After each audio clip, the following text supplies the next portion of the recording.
High-tech, low-life. The core definition of cyberpunk is exuded from every pore of this adventure game's skin. A vast network of connections, screens, and inputs under a smudged, scummy facade of drug use, murder, and the struggle to survive. Observer puts you in the shoes of a detective named Daniel Lazarski in a stark, retrofuturistic vision of a cyberpunk reality, where life is enhanced with augmented vision and cybernetic limbs. Daniel is an observer and has the unique ability to jack into the minds and memories of other people to find out information relevant to his investigation. Its setting and atmosphere is thick enough to cut with a knife. But what else does Observer have to offer? Is this just another walking simulator with cyberpunk themes, or is it something more memorable and interactive? Let's take a look in this episode of Cyberpunk Curated.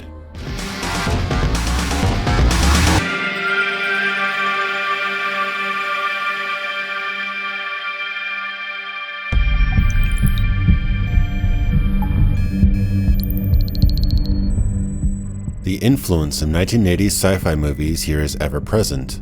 Clunky brick-like electronics with archaic buttons and screens, and low-fidelity augmented vision look straight out of Predator, Alien, or the game's most obvious inspiration, Blade Runner, the trendsetter of the cyberpunk genre.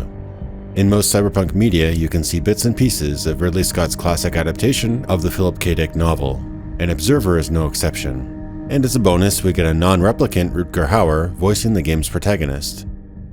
A digital plague that swept across the land, killing thousands upon thousands of augmented souls. Set against the growing fear of outbreaks of the nanophage, a technological plague that spreads through cybernetic implants from person to person. This contagion poses a major threat to such a tech-laden society, and the first precautionary measure of such a case calls for entire buildings to go into lockdown until quarantined and cleared, such as the apartment building Observer is set in. The soothing growl of Rutger Hauer's voice is your primary guide throughout the experience. And though it sounds as if he's cold reading a script at first, as you get to know and understand the character, and his depth and past are slowly revealed, the awkward and unusual way he acts begins to make sense. The music and sound engineering is top tier, right there among some of the best AAA games on the market today. While subtle at times, it perfectly sets the bleak and uncomfortable tone and atmosphere of each sequence, and never disappoints. Atmosphere is easily the most striking and interesting thing about the game. The world is distinctly realized through expert use of the Unreal Engine 4. Many people have already compared its stark and realistic lighting and texture work to the cancelled PT game, where everything from computers, gadgets, vehicles, and even doors have a dark, lived-in and retro feel to it, and there are often layers and layers of augmented reality circuits and other technological window dressing in every corner. There are two distinct tones this game takes. In the real world, it feels like you're a futuristic detective in a grim but otherwise grounded city. But when you hack the mind of a suspect, it evolves into an ever-shifting virtualization of their mind, with shades of the investigation of a serial killer's psyche in The Cell, and Christopher Nolan's dream heist movie, Inception. The idea that someone can intrude upon your deepest, darkest thoughts is a terrifying one.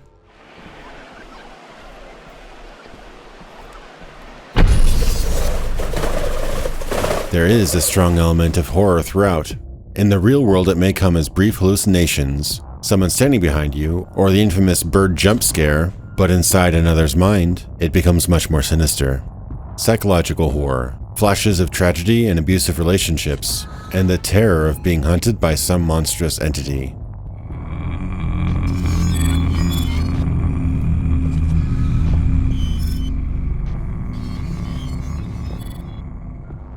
The epilepsy warning at the beginning screen is there for a reason.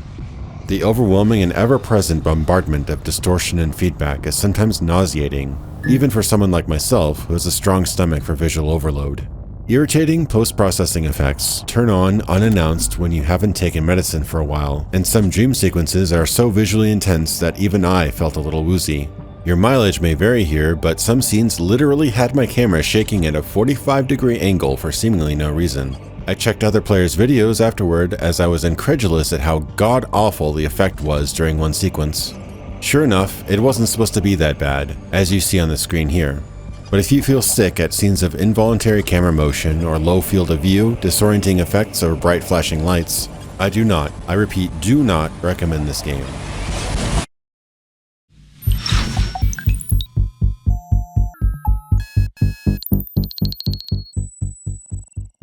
There is very little action in Observer.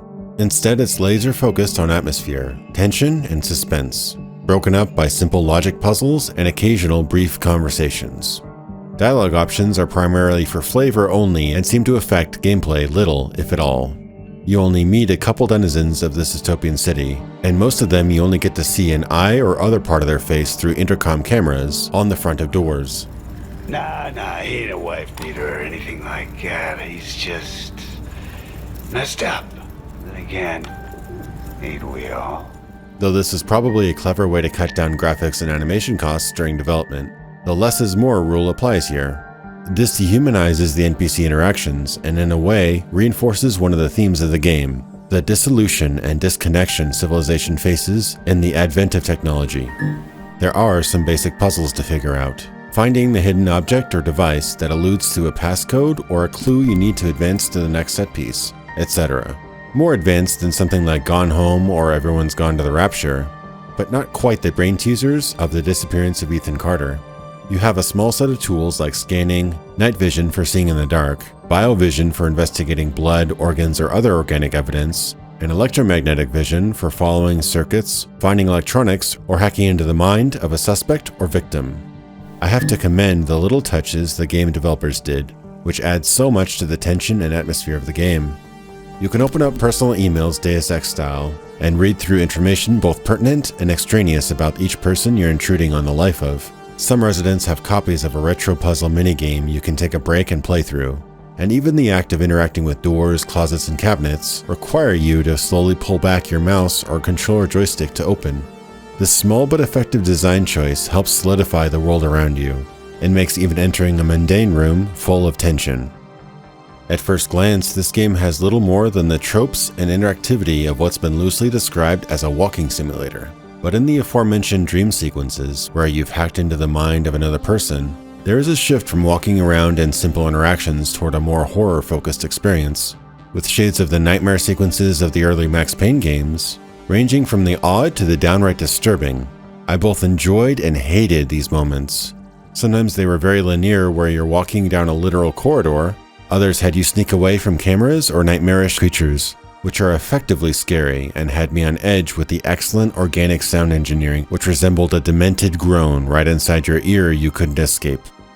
My issue with the dream sequences isn't just their overuse of post-processing, camera shake, and special effects, but the narrow, linear scenarios it leads you through.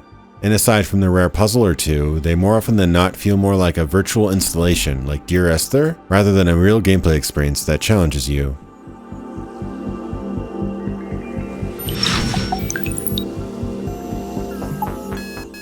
Is this a marvel of game design like some reviewers have praised it to be? No. But in an expertly crafted aesthetic which ties graphics, setting, atmosphere, and sound design directly into gameplay, there is a lot to love here. The game plays with your expectations and offers some surprising moments of genre shifting. Though its stealth sequences aren't nearly as fleshed out as Thief or Dishonored, the investigation segments are weak compared to the Sherlock Holmes series, and conversations don't seem to matter in the grand scope of things. This game doesn't try to compete with those head-on. It's a surprisingly refreshing, small-scale, and tightly knit experience you can complete in a handful of hours. And although it may not offer much replayability, the journey will likely stick with you for years to come. There are some very annoying and physically disorienting scenes which I found unenjoyable, so about 2/3 of the game I enjoyed greatly, and about 1/3 I had to endure. With the caveat that a 6-hour game at about $30 may not be the right price tag for some, and a big warning should be heard by those prone to motion sickness or epilepsy, I recommend Observer if you want a thick cyberpunk experience and can overlook its thin game mechanics. In my arbitrary scale, I give Observer 3.5 Rutgers out of 5.